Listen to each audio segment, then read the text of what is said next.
mooy li ma doon wax soxna Maïmouna sànq c'est de plusieurs ordres am na loo xam ne dangay boo fekkee saigné am maanaam fekk nga nit mu am gaañu dina ci li ñu lay jàngal très tôt à l'école mooy takkal ci gannaaw gaañu bi pour nàcc gi mën a arrêté mooy naka la ñu war a doon def ba arrêté hémorragie bi déjà arrêté hémorragie bi signifie d'abord recourir à des financements yoo xam ne dañuy mën a supporter la concessionnalité maanaam bu ñu ko dee fay ci conditions yi ñu koy fayee dina gën a oyof ci ñun te ci diggante bi avant que situation bi di ñu échapper liée à la réalité du rapport que le rapport a démontré, le gouvernement est resté dans cette logique et a pu faire des résultats importants en termes de mobilisation de financement extérieur. Mais ba fa ñuy wax nii malgré jafe-jafe yu ñu nekk du lu ñëw rek ñu tegal ñu ko ci kaw table bi ñu jël ko de parce que bu doon loolu kon xëy na réglé nañu ay problèmes yu bëri waaye dinañ gën a teyle réew mi ci wàllu bor. mooy stratégie bi ministère des finances di dérouler pour que li ma doon wax na la gestion active de la dette ñu mën ci réussir dégager des couloirs budgétaires parce que en réalité ñaari levier lañ am. Le premier levier mooy comment faire pour mobiliser plus de ressources intérieures. loolu administration fiscale ak douanière ñoo koy def foog naa ne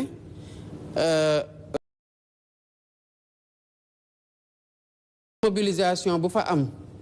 ak changement yi fa am ak ñoom conscience bu ñu am ci situation bi dina tax kenn ku ne ci ñoom boo doon def benn di nga def lu ko ëpp et les mobilisations de ressources ci diggante trimestre yi weesu yu mujjee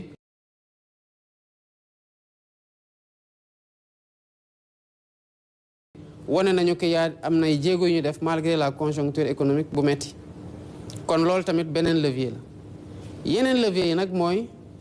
comment faire pour que ni ma ko doon waxee sànq gouvernance système financier wu Sénégal ci boppam public ñu dugal ci orthodoxie boo xam ne en fait lii mënatul nekk et que ñu tànn maintenant bu dara amee puisque doyul fan la ñuy def les priorités et sous ce rapport là aussi am na encore plus d'orthodoxie ci li ñuy def li ci des nag mooy waxtaan ak partenaires yi pour fexe que phase bii nga xamante ne ubbi nañ ko woon muy un chapitre d'audit ñu mën ko tëj ci nu mu gën a gaawee te loolu daanaka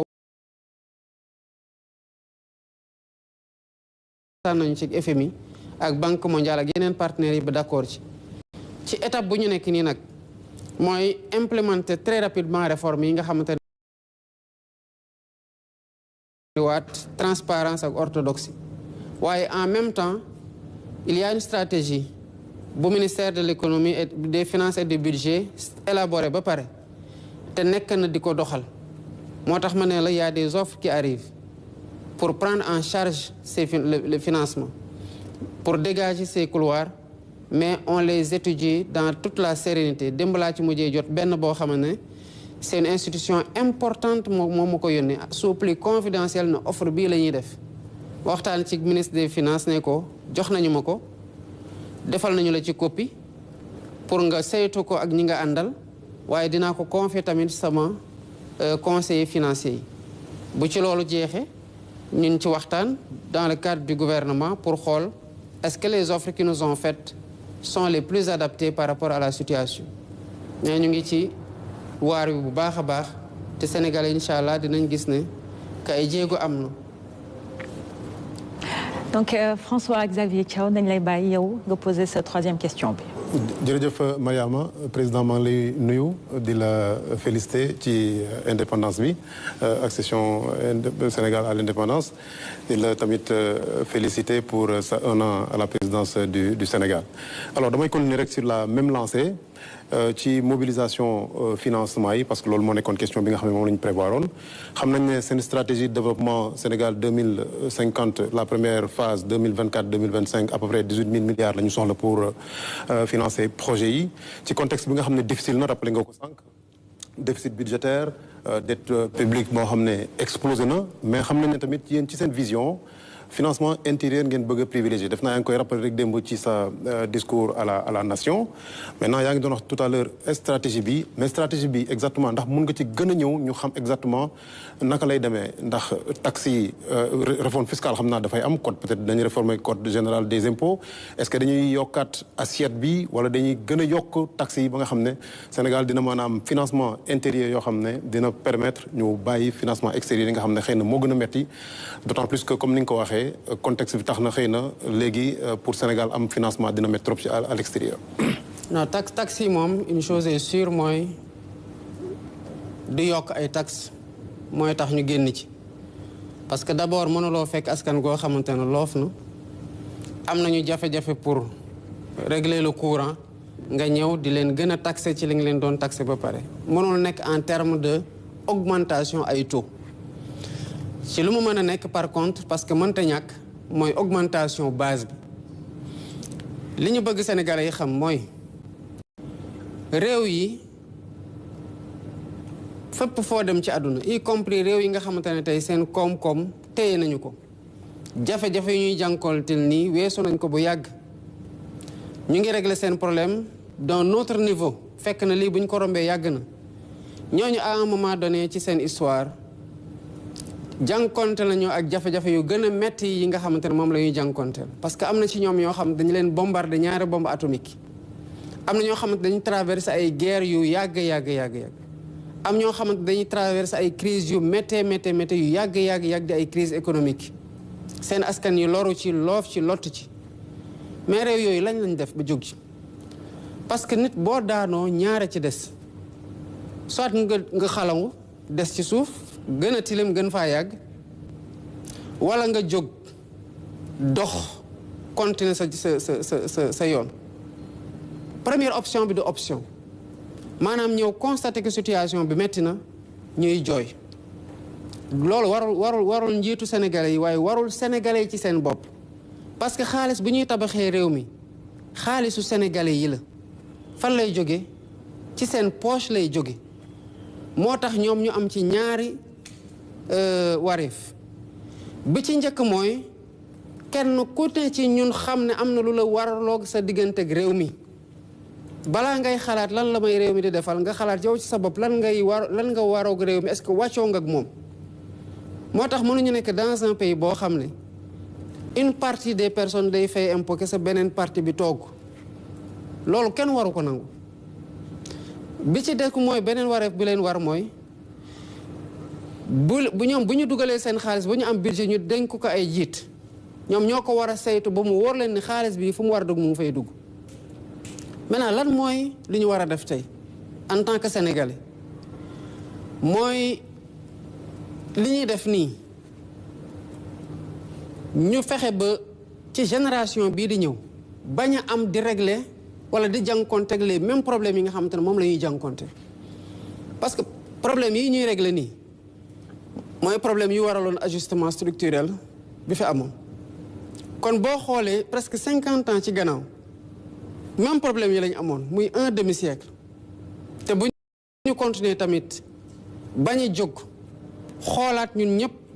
takkuwaat def bañ say xam ne suñu réew mi fekk nañ ko ci situation boo xamante ne metti na gënaluñu mais il nous faut avancer naka la ñuy avancer mooy ku ci nekk est-ce que li la warloo ak réew mi yaa ngi koy def tey ministère de l'économie et des finances et du budget plutôt lancé na par exemple un appel public à l'épargne mais ñan la ci woo d'abord sénégalais yi il y a une bonne réponse pour le moment de sénégalais et de personnes ou d'institutions qui ne sont pas sénégalaises mais ñi ci war a njëkk a jiitu mooy sénégalais yi ci seen bopp parce que ministère des finances bu ne dañuy ut xaalis boo xamante ne ñi tey xaalis bi denc ko par exemple ci compte bancaire yi denc ko ci seen coffre yi denc ko ci seen kalpe yi ñooñu ñoo war xaalis boobu la ñu war a tabaxee réew mi kon bu ñu woowee balaa waa bitim réew di ñëw di ci jàpp nañ ci fekk suñu loxo tey ba pare kon képp koo xam ne fulaaloo woon payub impôt xamal ne jóg jot na ci ak li la warloog réew mi maintenant au-delà de ces financements classiques yoo xamante ne performance la li administration fiscale yi war a def mais performance boobu d'abord pour mu am il faut que sénégalais yi jóg wuyu ji et le meilleur impôt du impôt boo xamante ne dañ koy dàqe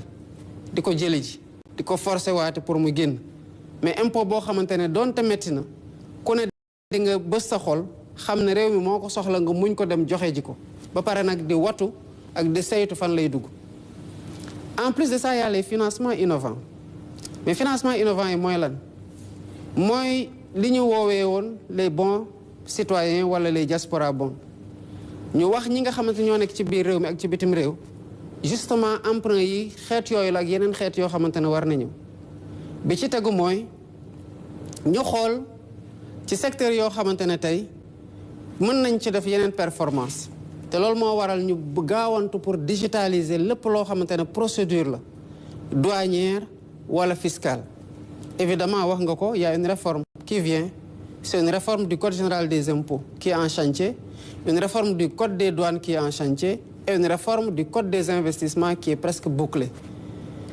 toutes ces réformes-là en fait visent justement à aller vers nu ñuy ubbee des cadres pour des financements innovants mais aussi à alléger la charge fiscale mais gën ko répartir entre les secteurs qui sont sous-fiscalisés te Dieu sait que am na dans les secteurs émergents comme le numérique le secteur financier avec la finance digitale war nañ ko gën a fiscaliser mais aussi le secteur foncier tamit nit ñi war nañ ci def ay jéego kon suñu jëmukaay du yokk ay impôt waaye wàññi ay impôt waaye fexe ba ñëpp ñoo xamante ne ñi ci woon fay commencé di fay bu ko defee li administration yi di capter mën a gën a bari. maa ngi rappelé rek ñu ngi ci première thématique bi te waxtu bi ñu ko jagale woon li ci des bareetul balaa may jox kàddu bi